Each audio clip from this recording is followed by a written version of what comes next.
Presidente Alberto Fernández, bienvenido a Bruselas. Ha cambiado Buenos Aires por Bruselas durante unos días. Se ha terminado la cumbre del CELAC y la pregunta obvia es, ¿qué conclusiones saca? No, muy positivas. Fueron 2 días interesantes de trabajo, donde pudimos hablar por primera vez claramente de objetivos entre Europa y América Latina y el Caribe. La CELAC la pusimos, tratamos de ponerlo en funcionamiento con López Obrador, después seguí yo a la presidencia, ahora está Ralph González. Ha hecho todo este tiempo un trabajo para organizarse, para poder concretar esta cumbre que empezó a organizarse cuando yo era el presidente de la CELAC. Y yo creo que fue muy positiva, porque lo que hablamos son de hechos concretos de cómo hacemos o marchamos hacia integrar 2 bloques muy importantes, en lo económico, en lo comercial, en lo político, en lo social. Creo que hemos hecho un avance enorme. Y se habla, hablando de lo económico, del Mercosur. Lleva años en un momento de pausa, digamos, pero la idea es sacarlo este año. ¿Es posible que se saque este acuerdo este año? Ese es el deseo que tenemos. La verdad es que los mayores... lo quiere. Lo quiere si corregimos algunas cosas. ¿Qué serían? Bueno, ahí hay una serie de puntos. El mayor problema que estamos teniendo nosotros es que después que se firmó ese acuerdo, Europa firmó un pacto verde. En junio del 19 se firmó el acuerdo, en diciembre se firmó el pacto verde del 19, y ese pacto objetivamente altera todo lo acordado. Entonces, nosotros que podemos exportar alimentos, granos, aceites, todo eso entra en una discusión a partir de ese pacto verde, con lo cual esas nuevas condiciones hay que revisarlas. Después hay cuestiones más puntuales que le hemos marcado a la Unión Europea y que yo creo que han entendido lo que nosotros planteamos. El objetivo tanto de Lula como mío y también del presidente de Paraguay y de Uruguay, que son países a los que yo particularmente atiendo porque tienen asimetrías muy grandes dentro de... Claro, y tienen asimetrías muy grandes con la economía de Brasil y de Argentina. Entonces, lo que más cuidamos es que sea un acuerdo donde ganemos todos. Y eso es lo que tenemos que garantizar. Y la pregunta sería la probabilidad. Es complicado poner un número, pero ¿cuál sería la probabilidad de que este acuerdo salga en el año 2023? Yo lo que veo es que hay un 100% de voluntad para que esto salga. En verdad es que todos estamos haciendo el esfuerzo de revisar las cosas. Estuvo Ursula von der Leyen hace unas semanas en Buenos Aires, se reunió conmigo, le marqué todos los problemas que nosotros veíamos, se reunió con Lula estuvo más o menos en sintonía con lo que yo planteaba, y estamos trabajando ya para ver cómo resolvemos estos temas. Esto nos costó mucho tiempo en estos años, porque había como una suerte de incomprensión de parte de Europa de lo que nosotros decíamos. Y estaba claro que el Brasil de Bolsonaro no iba a sacar el Mercosur adelante. No, y además había un cuestionamiento. ¿Cuánto cambia que Lula sea el presidente de Brasil ahora mismo? No, cambia mucho. Cambia mucho primero porque el Brasil de Bolsonaro desatendió mucho que el acuerdo que firmaron en aquel momento no atendía las asimetrías que existen entre Europa y el Mercosur, que son muchas y muy grandes. Y París dijo que lo bloquearía si no se respetaba además la parte climática. Y además, el Brasil de Bolsonaro no respetaba la cuestión climática. La verdad es que no fue Francia, también Argentina cuestionó la tala, la deforestación del Amazonas. Y creo que eso fue una dificultad nuestra. También hay una dificultad en Europa que tiene que ver con el proteccionismo de algunos países europeos que impiden el acceso de productos del Mercosur a la región. ¿Y qué países serían en concreto? Creo que Francia es uno, me parece que Irlanda es otro. Sin embargo, tiene una magnífica relación con el presidente Macron. Muy buena relación, sí, lo quiero, lo aprecio muchísimo.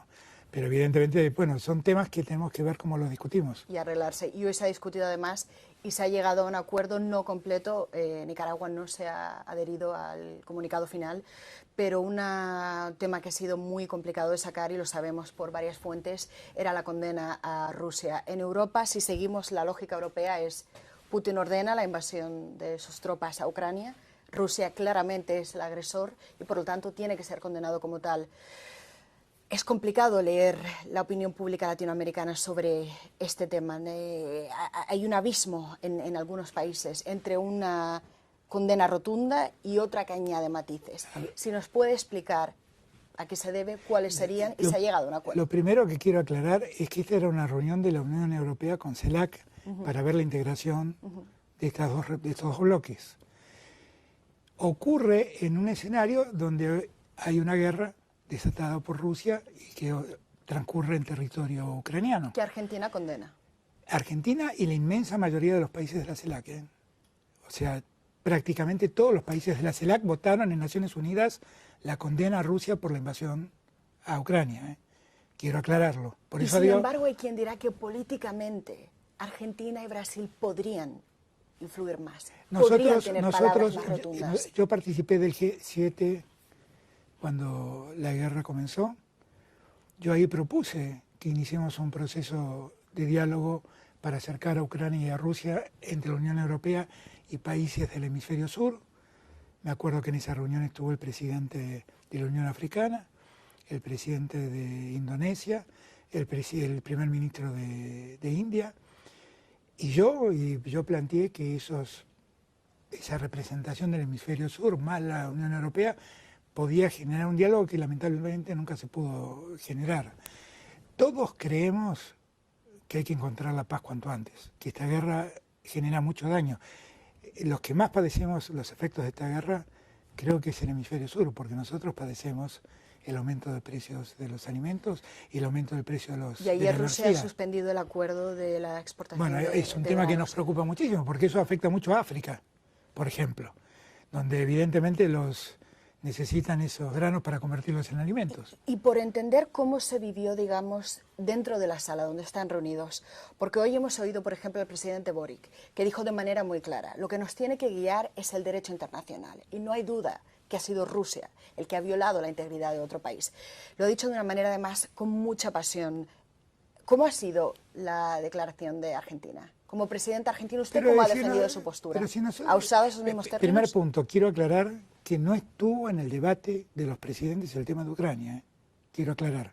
Ese fue un debate que se ocurrió, debe haber ocurrido entre los que escribían la declaración. Pero nunca estuvo en debate ese tema. Nunca lo charlamos. Ahora, la Argentina ya condenó en Naciones Unidas, que es donde debe condenar la invasión rusa a Ucrania. Y la Argentina ha votado siempre con la Unión Europea en todos estos temas. ¿Y si el presidente Zelensky le invita a yo hablé con el presidente Zelensky, el presidente Macron me pidió que hable y hablé con él. Si yo lo que quiero es la paz, yo lo que no quiero es la guerra. ¿Y hablaría con el presidente Putin de darse la oportunidad? Pero he hablado también con el presidente Putin. Pero ahora, con los dos. En este caso. Todo lo que yo pueda hacer por encontrar la paz lo haría encantado. Porque esta guerra lastima mucho al hemisferio sur.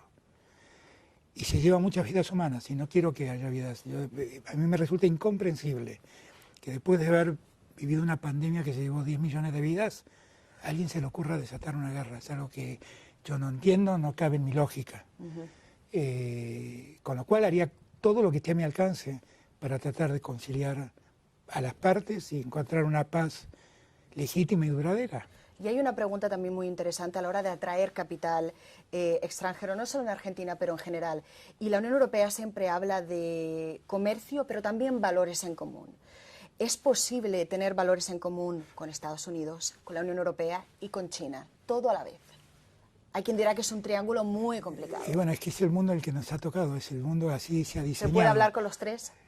Bueno, con China se puede hablar porque con China se puede hablar porque es muy respetuosa de la posición de cada país y la verdad es que China no se entromete en cuestiones internas de nuestros países, esta es la realidad. Y tenemos nosotros, la verdad es que yo tengo que estar muy agradecido. Que China lo busca a través de inversión. Ustedes no tienen la impresión de que de alguna manera es una forma de injerencia. China no abierta, pero no, es que no, la verdad es que yo nunca quiero ser absolutamente franco y justo. Yo nunca recibí una presión del gobierno chino a cambio de una inversión. Jamás, jamás. Y hay muchas inversiones chinas en Argentina. Jamás. China es un país enorme, inmenso, que tiene un modelo de gestión chino, muy propio de China. Estados Unidos tiene sus características, Europa tiene sus características. Nosotros compartimos con Europa esta mirada de defensa de la democracia, de la institucionalidad, del Estado de Derecho, de la revalorización de los derechos humanos. Tenemos una mirada común en esa materia y nos sentimos cómodos. Y, presidente, ha estado en Bruselas, obviamente también pues pendiente de lo que ocurre en Buenos Aires, pero también sabe que hay un equipo argentino que está en Washington hablando con el FMI.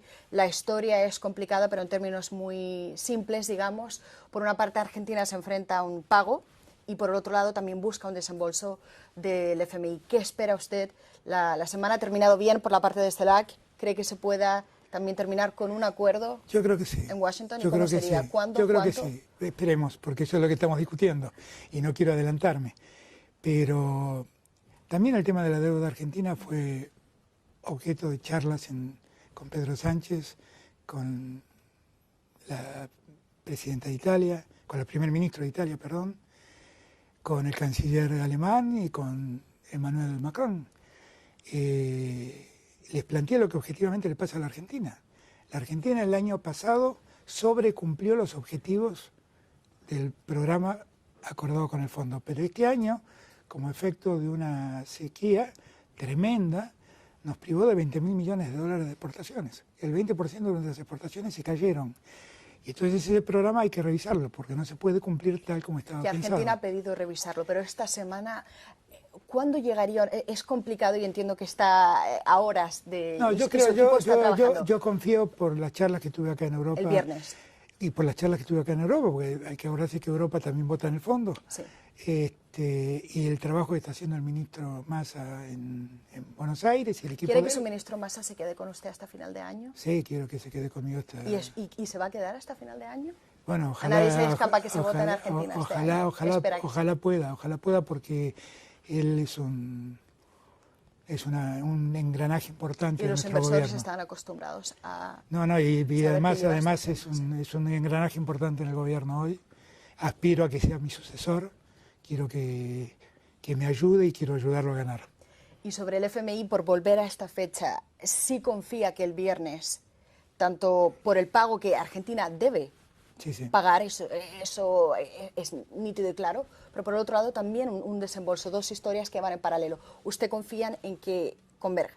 Sí, yo confío en que vamos a poder encontrar una Pero todavía sin un dato ni un número, no ha llegado todavía a ese nivel de... Bueno, para eso está el equipo trabajando en Washington. Que está trabajando en. Y ahora ya la última pregunta, los datos macro.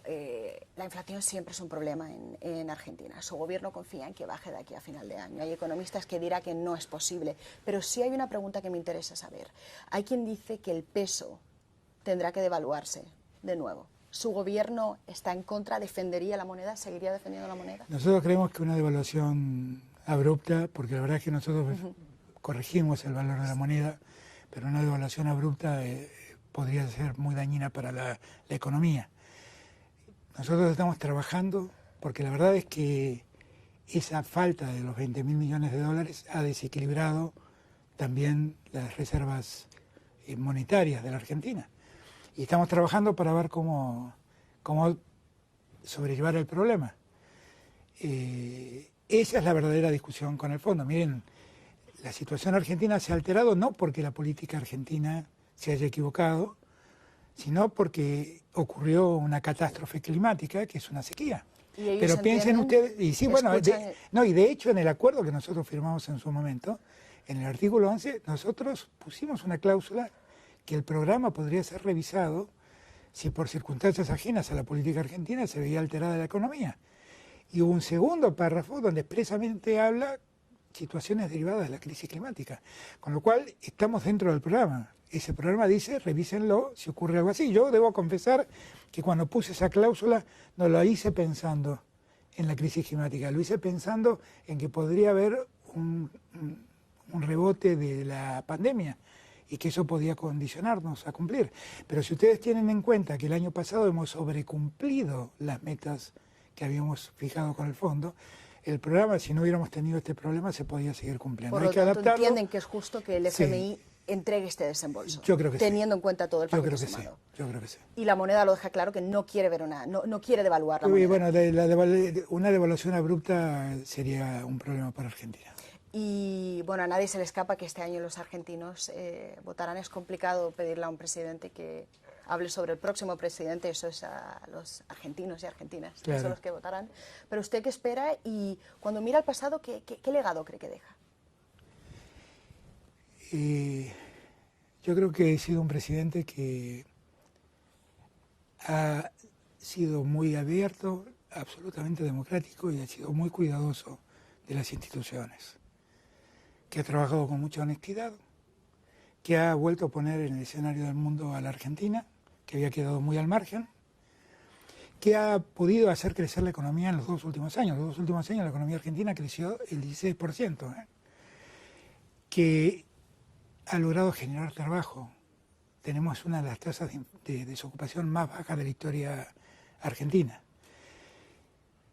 que le ha costado mucho resolver el problema inflacionario, porque a la inflación heredada, que fue del 54%... No teme entrar en una espiral hiperinflacionista, porque eso es una gran justa preocupación de los argentinos. Pero no hay ningún síntoma económico que nos haga pensar en eso. ¿Y el votante cree que responderá a entregados un manifiesto? Yo creo que cuando el votante tenga que pensar cómo fueron estos 4 años, va a darse cuenta que tuvimos que enfrentar la deuda que heredamos, que tuvimos que enfrentar una pandemia, que tuvimos que enfrentar una guerra y que tuvimos que enfrentar la peor sequía de los últimos años. Y que pese a todo eso la Argentina creció, generó trabajo y se está desarrollando. Ha vuelto a reinsertarse en el mundo. Yo creo que el votante finalmente todo eso lo va a ver. Y la campaña arranca pronto, Alberto Fernández. La campaña arranca pronto y espero que Sergio Massa me suceda. Y lo ha dejado muy claro aquí. Le agradecemos como siempre su tiempo y cambia Bruselas por volver a Buenos Aires ahora, pero bueno, la casa de uno siempre se echa de menos. Bueno, entiendo. La Argentina se echa de menos, yo la quiero mucho mi país. Pues ahí lo dejamos. Muchas gracias.